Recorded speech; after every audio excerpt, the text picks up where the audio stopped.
रोहरी के खेती में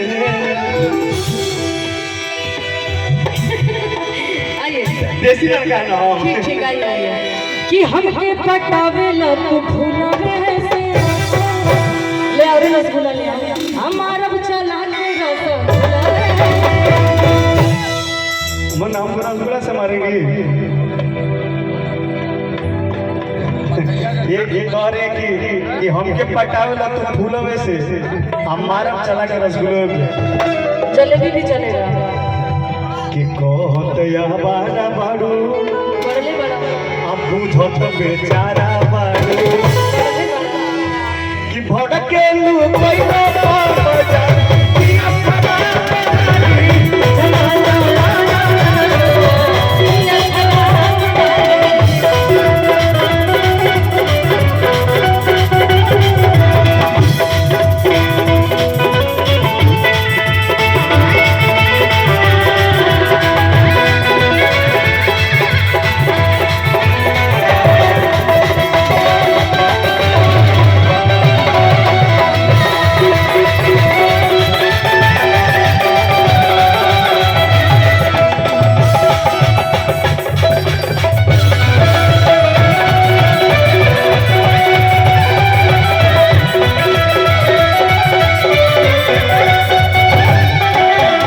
कुछ दिन पहले खेसारी जी के गाना लगा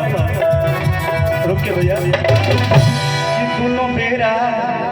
दोनों बेरा एक और पूजा भइल कि नेला खाना पूजा भइल कि बोला धनिया कवन कलाकारी हो गई साड़ी हो गई धनिया कवन कलाकारी हो गई सूट साड़ी हो गई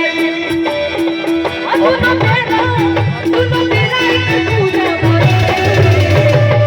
कि नेबू खोदा पूजा भइल कि कैसे अचूबा अनि बुखरा पूजा भइल लेला अनि बुखरा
दुनिया में 7 अजूबे हैं पता है ना